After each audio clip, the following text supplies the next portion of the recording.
দেলোয়ার বাইতুল হজ কাফেলার পক্ষ থেকে হাজী সাহেবদের অভিনন্দন সালাম আসসালামু আলাইকুম। ভালো আছেন তো? ভালো লাগতেছে আপনাদের? আলহামদুলিল্লাহ। আমার সামনে যে মসজিদটা দেখতেছি আপনারা দেখেন, এর নাম মসজিদে রহমা।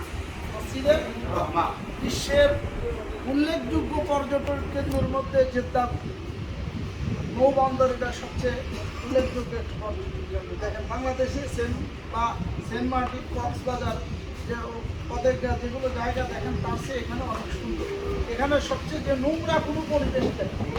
এখানে আমরা একে তো আল্লাহ রাব্বুল আলামিনের ইবাদত করতেছি, সাথে সাথে আল্লাহ তাআলার নিদর্শনগুলো আমরা দেখতেছি। আল্লাহ কোরআনে বলছেন কুল সিরু ফিল আরদি ফানজুরু কাইফা কানা আকিবাতুল মুকাদ্দিবিন।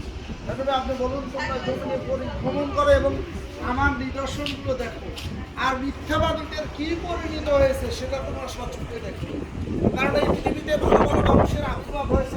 আমাদের আদি পিতা আদম আলাইহিস সালাম, আদি মাতা হাওয়া আলাইহিস সালাম, তারা এই জেদ্দা বন্দরে তাদের শেষ জীবন অতিবাহিত করেছে। হাওয়া আলাইহিস সালামকে এই জেদ্দায় নামিয়ে দিয়েছিলেন আল্লাহ তাআলা।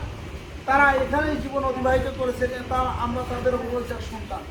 একেবারে একটি সুন্দর পরিবেশের মধ্যে দিয়ে আমরা যেমন এখান থেকে আমরা আনন্দ উপভোগ করতেছি, তেমনই আমরা ইবাদত করে বিভিন্ন পর্যটন কেন্দ্রে গিয়ে আমরা সেখানে মসজিদে নামাজ পড়ছি। কারণ একে তো আমরা ইবাদতের মধ্যে দিয়ে আমরা সময় অতিবাহিত করতেছি, একে তো আনন্দ উপভোগ করছি, সাথে সাথে আমরা ইবাদত করছি। তার মধ্যে আমরা দুনিয়া এবং আখিরাতের কল্যাণ আমরা পাচ্ছি।